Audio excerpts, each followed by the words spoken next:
పేరు పేరున అందరికీ ధన్యవాదాలండి. 100 సబ్స్క్రైబర్స్ అందరికీ ఇలాగే నన్ను సపోర్ట్ చేయండి. Thank you. హాయ్ అండి, నమస్తే. నేను మీ Devika. Welcome back to my channel Devika Hari dealers. ఈరోజు నేను మన ఛానల్ 100 సబ్స్క్రైబర్స్ అయ్యారండి, అందుకని స్వీట్ చేసేస్తున్నాను. ప్రాసెస్కి వెళ్ళిపోతాం. ముందుగా 2 కప్పులు గోధుమ పిండి తీసుకోండి. అరకప్పు తెల్ల బొంబాయి రవ్వ ఉంటుంది కదా, ఉప్మా నూక, అది వేసుకోండి. ఫుల్ కప్పు షుగర్ పౌడరు, ఒక 1 టేబుల్ స్పూన్ సోంపు వేసుకోండి. ఈ బిస్కెట్స్కి చాలా టేస్టీగా ఉంటుంది.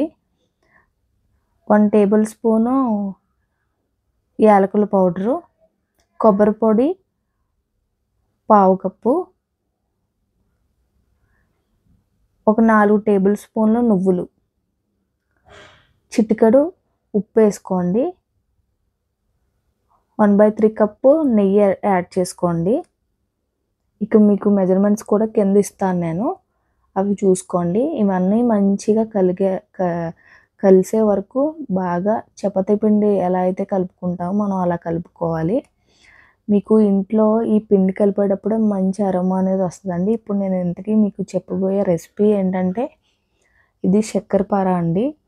చాలా బాగుంటుంది అనమాట. అయితే చక్కెరపార అనేది ఏం చేస్తారంటే, ఇది మైదా పిండితో చేస్తారు, బట్ నేను గోధుమ పిండితో చేశాను, పిల్లలకి హెల్తీగా ఉంటుందని. ఇందులో మనం నెయ్యి యాడ్ చేసాము, నువ్వులు యాడ్ చేసాం కాబట్టి చాలా మంచిది కూడా పిల్లలకి. మీరు బిస్కెట్లు బయట కొనవసరం లేదు, ఒకసారి ఇది చేసి పెట్టి మీరు చూపిస్తే వాళ్ళు చాలా ఇంట్రెస్టెడ్గా తింటారు. మనం ఇంగ్రీడియంట్స్ అన్నీ కలుపుకున్న తర్వాత పిండి అనేది కొంచెం అట్లా ఉండాలి, మనం పట్టుకుంటే తడితడిగా ఉన్నట్టు ఉండాలండి. అంటే నెయ్యి అనేది యాడ్ చేసాం కాబట్టి. తర్వాత వాటర్ అనేది రిక్వైర్డ్ అండి. వాటర్ మనం చపాతీ పిండికి వాటర్ ఎలా వేసుకుంటామో అలా వాటర్ అనేది వేసుకోండి. ఇక్కడ నేను అరకప్పు ఫుల్గా తీసుకున్నాను వాటరు. నాకు ఇక్కడ అరకప్పు ఫుల్గా పట్టేశాయి. నేను కలుపుతున్నాను కదా, అక్కడ తెలుస్తుంది మీకు. అరకప్పు కొంచెం కొంచెం వాటర్ పోసుకొని ఎంత రిక్వైర్డ్ అవుతున్నాయో అంత వాటర్ వేసుకొని మీరు పిండి అంతా మొత్తం చపాతీ పిండిలాగా అయితే కలుపుకోవాలి. అంటే ఆ షుగర్ పౌడర్ అన్నీ అందులో మెల్ట్ అయ్యేలాగా శుభ్రంగా పిండి అనేది కలిపేసుకోవాలి. ముందు 1/2 కప్పు తీసుకున్నాను కదండి నేను నీళ్ళు, ఆ మొత్తం పోసేసాను. అయినా నాకు ఇంకా వాటర్ పడతాయి. తర్వాత నేను ఇంకొక 1/2 కప్పుకి ఇంకా తక్కువ తీసుకున్నాను. చాలా 1/2 కప్పులో ఒక వంతు తీసుకున్నాను. అందులో కూడా ఒక 2 టేబుల్ స్పూన్స్ వేసుకున్నాను. అంటే మొత్తం నాకు ఒక అరకప్పుతో ఫుల్గా పట్టాయి, ప్లస్ అందులో ఇంకో 2 టేబుల్ స్పూన్ల వాటర్ పట్టాయి.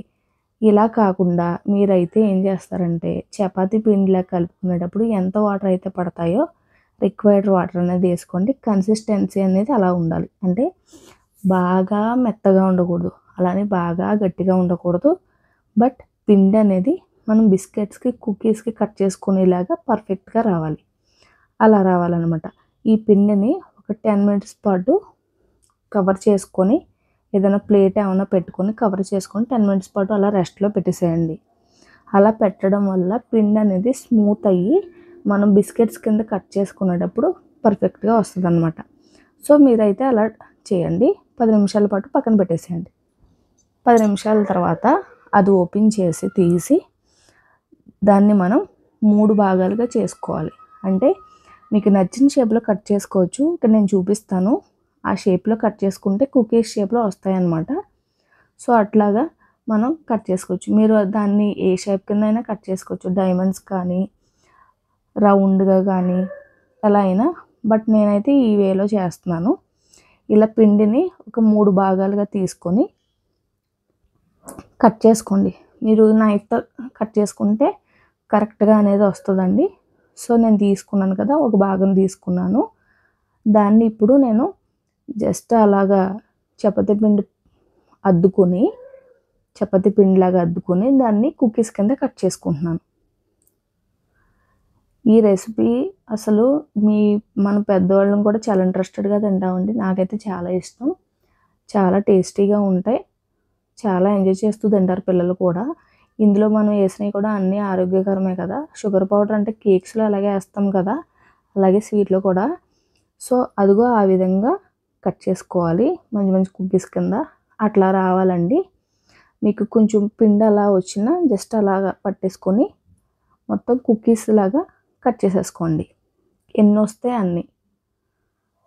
అన్నీ ఆ మాదిరిగా మొత్తం అన్నీ కట్ చేసేసుకోవాలి. ఈరోజు మన ఛానల్కి 100 సబ్స్క్రైబర్స్ అయ్యారండి. సో అందుకే నేను స్వీట్ రెసిపీ అనేది ఇంట్రడ్యూస్ చేస్తున్నాను. స్టవ్ వెలిగించుకొని ఆయిల్ అనేది కాగనివ్వాలి. ఆ ఆయిల్ ఎలా కాగింది లేదనేది పిండిలోంచి కొంచెం తీసుకుని అందులో వేస్తే ఆ పిండి అనేది పైకి తేలి ఆయిల్ అనేది బుడగల కింద వచ్చిన తర్వాత అప్పుడు ఒక్కొక్కటి అవి వేయాలన్నమాట.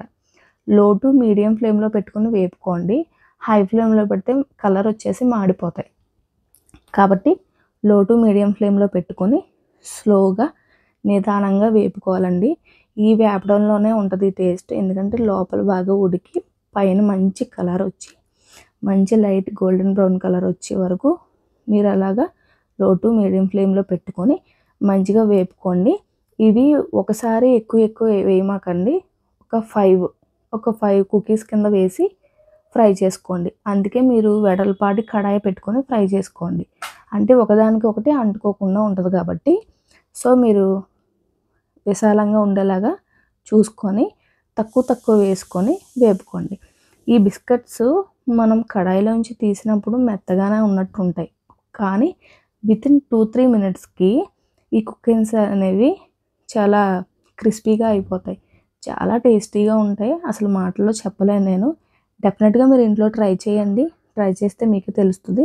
సో మనం ఎన్నైతే కుకీస్ కట్ చేసుకున్నామో అన్నీ వాయిల్గా ఒక 5-6 అంతే. అందుకని ఎక్కువ వేయొద్దు. ఒక 5-6 అట్లా వేసేసి లో టు మీడియం ఫ్లేమ్లో పెట్టేసుకొని ఫ్రై చేసేసుకోండి మొత్తం అన్నీ కూడా. అలా మొత్తం అన్నీ వేపేసుకున్న తర్వాత ఒక ప్లేట్లో పెట్టుకోండి. ప్లేట్లో పెట్టేసుకొని ఒక ఎయిర్టైట్ బాక్స్లో పెట్టుకొని మీరు కానీ ఉంచుకుంటే 1 మంత్ వరకు అవి నిలవ ఉంటాయండి. ఏమీ పాడవ్వు, స్మెల్ కూడా ఏమీ రావు. కానీ 1 మంత్ ఉండవు. పిల్లలు మనం కూడా చాలా ఇష్టంగా తినేస్తాం. ఇంతేనండి, చాలా ఈజీ. సౌండ్ కూడా వినిపిస్తుంది కదా, చాలా బాగుంటాయి, చాలా క్రిస్పీగా ఉంటాయి, చాలా టేస్టీగా ఉంటాయి. తప్పకుండా ఈ రెసిపీ అనేది ట్రై చేయండి. కాజు చక్కెరపార కుకీస్ అనమాట. సో ఇలాంటి కుకింగ్ వీడియోస్ కోసం మన ఛానల్ అయితే సబ్స్క్రైబ్ చేసుకోండి. ఇంకా మంచి రెసిపీస్ పెడుతూ ఉండండి. మీ ఫ్రెండ్స్కి, రిలేటివ్స్ అందరికీ షేర్ చేయండి. Thank you so much.